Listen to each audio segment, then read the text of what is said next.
The cameras in Tehran captured a carefully choreographed press briefing. At the podium stood Esmail Baghaei, the spokesman for Iran's foreign ministry.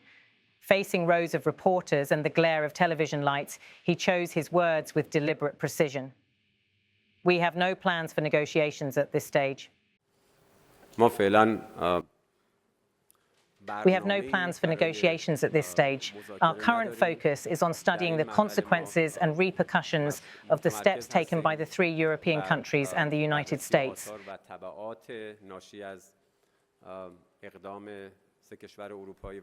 Our current focus is on studying the consequences and repercussions of the steps taken by the 3 European countries, he declared. His tone was firm, signaling that Tehran saw no reason to return to the table for now. This statement came after the United Nations Security Council reimposed sanctions on Iran, a move that has sharply escalated tensions between Tehran and the European capitals. For months, there had been speculation that Iran might seek a new understanding with European powers, especially after the breakdown of previous negotiations on reviving the 2015 nuclear deal. Yet the message from the Foreign Ministry made it clear Iran would not resume talks, at least not under the current circumstances. The announcement followed weeks of diplomatic back and forth and mounting frustration in Europe. The so-called E3, Britain, France and Germany, had pressed Iran to curb its uranium enrichment and comply with international inspections. Their efforts intensified after the UN resolution reinstated sanctions that had been lifted as part of the 2015 Joint Comprehensive Plan of Action, known as the JCPOA. That landmark agreement had once been seen as a model for preventing nuclear proliferation in the Middle East. Its unraveling over the past few years has raised fears of a renewed regional arms race. For Tehran, however, the reimposition of sanctions was interpreted not as an incentive to return to talks, but as proof that the West was acting in bad faith. Baghei's remarks reflected that view. He suggested that Iran's priority now was to assess the impact of European measures rather than to sit down at the negotiating table. Iranian officials say they want to evaluate whether the renewed sanctions will meaningfully affect their economy or alter their strategic calculations before considering any future dialogue. Diplomats in Tehran and European capitals have described the current moment as one of deep mistrust. Many remember how the United States withdrew from the JCPOA in 2018 under the Trump administration, reimposing unilateral sanctions that crippled Iran's economy. In response, Iran gradually rolled back its compliance with the deal, increasing its stockpile of enriched uranium and restricting international inspections. The Europeans tried to salvage the agreement, but their efforts were often undermined by Washington's hardline stance. The latest Security Council action, driven by accusations that Iran has failed to meet its commitments, has now widened the rift. Analysts in Tehran say the leadership believes further concessions would make them appear weak, particularly at a time when the country faces internal political pressures and regional tensions. By publicly rejecting the idea of talks at this stage, Iranian officials have effectively signaled that the onus is on Europe to change its approach. In Tehran's view, negotiations cannot succeed while sanctions remain in place. Officials point to past experiences, arguing that they compromised on their nuclear program only to face new sanctions later.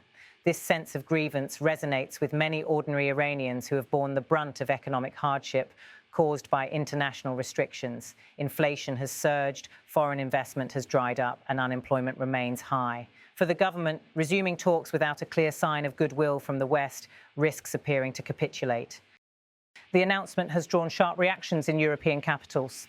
Diplomats in Paris, Berlin and London expressed disappointment, warning that Iran's refusal to engage could further isolate it from the global economy and increase the risk of a nuclear crisis. Some European officials have hinted at the possibility of additional punitive measures if Tehran continues to expand its nuclear activities. At the same time, there is recognition in the West that pressure alone may not work.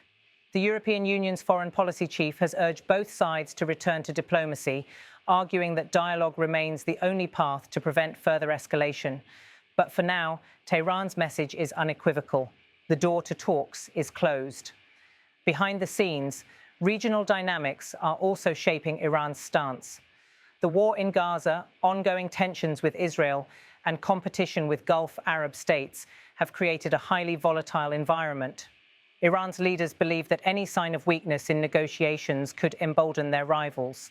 Some analysts suggest that Tehran may be trying to use its nuclear program as leverage, calculating that the threat of further enrichment will compel the West to offer concessions in the future. For now, though, the focus is on the immediate fallout from the UN sanctions. Iranian ministries are assessing which sectors of the economy will be hit hardest and what countermeasures might be needed. Officials have hinted at closer cooperation with Russia and China as a way to mitigate the impact of Western restrictions. Both Moscow and Beijing have criticized the UN resolution, accusing the West of undermining the chances for diplomacy. In Tehran's bustling bazaars, traders say they are bracing for new price hikes as sanctions tighten access to foreign currency and imported goods. Many Iranians express frustration that their lives are once again caught in the crossfire of geopolitical disputes. The government's defiant stance resonates with some as an assertion of national pride, while others fear it will only prolong their economic pain. Esmail Baghei's statement was broadcast across Iranian state media throughout the day, emphasizing the message of resistance. Commentators on government-aligned channels framed the issue as a test of Iran's sovereignty, portraying European actions as unjust and politically motivated. They argued that Tehran should not bow to external pressure and that its nuclear program is for peaceful purposes. International observers, however, remain skeptical. Reports from the International Atomic Energy Agency indicate that Iran's stockpile of enriched uranium has grown significantly in recent months, raising concerns about the country's breakout time, the period needed to produce enough fissile material for a nuclear weapon. Western governments have repeatedly warned that Iran's advances in this area risk triggering a wider crisis. The standoff leaves the future of the nuclear file uncertain. Some analysts believe that Iran's refusal to engage now could be a negotiating tactic designed to extract greater concessions later.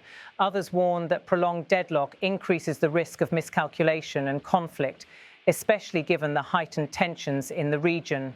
For the moment, the narrative coming from Tehran is one of defiance and patience.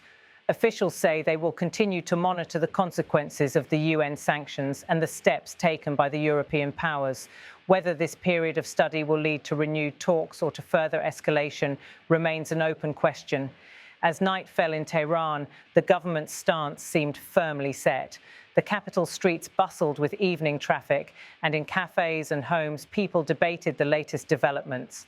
On state television, analysts repeated the message that Iran would not be coerced into talks. The day ended much as it began, with a sense of uncertainty over the future of the nuclear dispute and the shadow of renewed sanctions looming large.